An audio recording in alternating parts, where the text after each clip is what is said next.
ನಮಸ್ಕಾರ ರೀ. ನಾನಿವತ್ತು ಒಂದು ಹೆಲ್ತಿಯಾದ ಬ್ರೇಕ್ಫಾಸ್ಟ್ ವಿಡಿಯೋ ಮಾಡ್ತಾ ಇದ್ದೀನಿ. ಅದು ಏನಂದ್ರೆ ಸಣ್ಣ ರವೆಯಿಂದ ಸಿಂಪಲ್ ಆಗಿ ಮಾಡ್ಕೊಳ್ಳುವಂತ ಉಪ್ಪಿಟ್ಟು. ಸಣ್ಣ ರವೆಯ ಉಪ್ಪಿಟ್ಟು ಹೆಲ್ತಿಗೆ ಕೂಡ ತುಂಬಾ ಒಳ್ಳೇದು, ಬೇಗನೆ ಮಾಡ್ಕೊಳ್ಬಹುದು. ಇದನ್ನ ಹೇಗ್ ಮಾಡೋದಂತ ಹೇಳಿ ನೋಡ್ಕೊಂಡು ಬರೋಣ.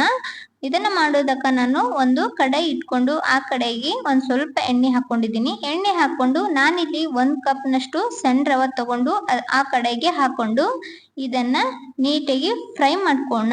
ಗ್ಯಾಸ್ನ ಮೀಡಿಯಂ ಫ್ಲೇಮ್ ಅಲ್ಲಿ ಇಟ್ಕೊಂಡು ಇದನ್ನ ಚೆನ್ನಾಗಿ ಹುರ್ಕೋಬೇಕಾಗ್ತದ.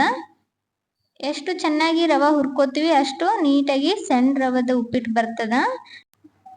ಸಣ್ಣ ರವದ ಉಪ್ಪಿಟ್ಟು ಮಾಡಾಗ ಇನ್ನೊಂದ್ ತಲೆನೋವು ಅಂದ್ರೆ ಅದು ಜಲ್ದಿ ಗಂಟ ಆಗ್ತದ. ರವೆ ಹಾಕುವಾಗ ಬಾಳ್ ಗಂಟ ಆಗಿ ಬರ್ತದ. ಈ ತರ ಒಮ್ಮೆ ಟ್ರೈ ಮಾಡಿ, ಗಂಟ ಆಗೋದಿಲ್ಲ.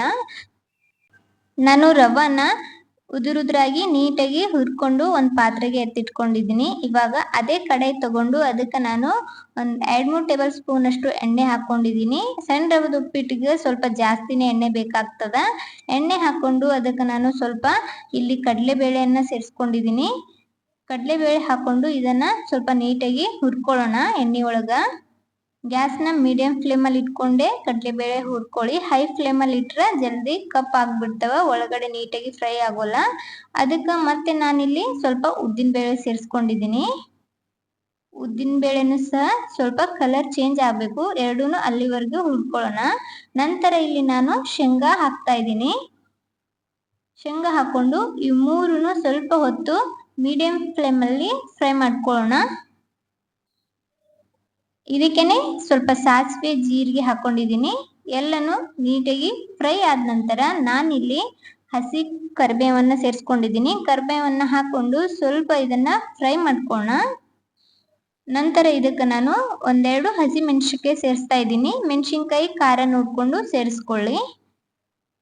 ಕಟ್ ಮಾಡಿಟ್ಟಿರೋ ಒಂದು ದೊಡ್ಡ ಸೈಜ್ ಈರುಳ್ಳಿ ಹಾಕೊಂಡು ಇದನ್ನ ನೀಟಾಗಿ ಸ್ವಲ್ಪ ಹೊತ್ತು ಫ್ರೈ ಮಾಡ್ಕೊಳ್ಳೋಣ. ಈರುಳ್ಳಿ ಎಲ್ಲ ಫ್ರೈ ಆದ ನಂತರ ಇದಕ್ಕೆ ಕಟ್ ಮಾಡಿಟ್ಟಿರೋ ಟೊಮೆಟೊ ಸೇರಿಸ್ತಾ ಇದ್ದೀನಿ. ಎಲ್ಲಾನು ನೀಟಾಗಿ ಫ್ರೈ ಆದ ನಂತರ ಇಲ್ಲಿ ನಾನು ನೀರು ಸೇರಿಸ್ತಾ ಇದ್ದೀನಿ.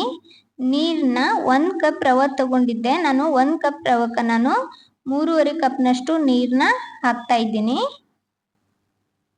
1 ಕಪ್ ಸಣ್ಣ ರವಕ್ಕೆ 3.5 ಕಪ್ನಷ್ಟು ನೀರನ್ನ ಸೇರಿಸ್ಕೊಂಡು ಇದಕ್ಕೇನೆ ರುಚಿಗೆ ತಕ್ಕಷ್ಟು ಉಪ್ಪನ್ನ ಹಾಕ್ತಾ ಇದ್ದೀನಿ. ಸಣ್ಣ ರವೆ ಉಪ್ಪಿಟ್ಟು ಮಾಡುವಾಗ ಬಾಯಿ ತುಂಬಾ ಖಾರ ಉಪ್ಪ ಇದ್ರೆ ತುಂಬಾ ಟೇಸ್ಟಿಯಾಗಿರ್ತದ. ಇದನ್ನ ಇವಾಗ ಕುದಿ ಬರೋ ತನಕ ಬಿಡೋಣ. ಇವಾಗ ನೀರು ಕುದಿ ಬಂದದ, ಅದಕ್ಕೆ ನಾನು ರವೆ ಸೇರಿಸ್ತಾ ಇದ್ದೀನಿ. ಒಂದ್ ಕೈಯಿಂದ ರವೆ ಸೇರಿಸ್ಕೊಂಡು ಇನ್ನೊಂದ್ ಕೈಯಿಂದ ಈ ತರ ಬಿಡದೆ ಮಿಕ್ಸ್ ಮಾಡ್ಕೊಳ್ಳೋದು. ಈ ತರ ಮಾಡೋದ್ರಿಂದ ಗಂಟಾಗೋದು ಕಮ್ಮಿ. ಈ ತರ ನೀಟಾಗಿ ಮಿಕ್ಸ್ ಮಾಡ್ಕೊಂಡು ಇದರಲ್ಲಿರೋ ನೀರಿನಂಶ ಸ್ವಲ್ಪ ಕಡಿಮೆ ಆದಾಗ ಒಂದ್ ಪ್ಲೇಟ್ ಮುಚ್ಚಿ ಇದನ್ನ ಉಮ್ಗೈಸ್ಕೋಬೇಕು. ನಂತರ ಇದಕ್ಕೆ ನಾನು ಸ್ವಲ್ಪ ಕೊತ್ತಂಬರಿ ಸೇರಿಸ್ಕೊಂಡು ಒಂದು ಮಿಕ್ಸ್ ಮಾಡಿ ಇದನ್ನ ಸರ್ವ್ ಮಾಡ್ಕೋತೀನಿ. ತುಂಬಾ ಟೇಸ್ಟಿಯಾಗಿರ್ತದೆ ಈ ತರ ಮಾಡೋದ್ರಿಂದ. ನೋಡ್ಬೋದು ನಾನಿವಾಗ ಸರ್ವ್ ಮಾಡ್ಕೊಂಡಿದ್ದೀನಿ ಎಷ್ಟು ಚೆನ್ನಾಗಿ ಬಂದದ ಅಂತ ಹೇಳಿ. ಸಣ್ಣ ರವೆಯಿಂದ ನೀರು ಉಪ್ಪಿಟ್ಟನ್ನು ಸಹ ಮಾಡ್ಕೊಳ್ತಾರ, ಅದು ತುಂಬಾ ತೆಳುವಾಗಿರ್ತದ. ಅದನ್ನು ಸಹ ಬೇಕಾದ್ರೆ ಕಮೆಂಟ್ ಮಾಡಿ, ಆ ರೆಸಿಪಿ ಕೂಡ ಹಾಕ್ತೀನಿ. ಈ ಸಿಂಪಲ್ ರೆಸಿಪಿ ನಿಮ್ಗೆ ಇಷ್ಟ ಆದ್ರೆ ಒಂದು ಲೈಕ್ ಕೊಡಿ. ಹಾಗೆ ಇದೇ ತರದ ಇನ್ನಷ್ಟು ರೆಸಿಪಿಗೋಸ್ಕರ ರಮ್ಯಾ ಮನೆ ಅಡುಗೆ ಚಾನಲ್ ಅನ್ನ ಸಬ್ಸ್ಕ್ರೈಬ್ ಮಾಡ್ಕೊಳ್ಳಿ. Thanks for watching video.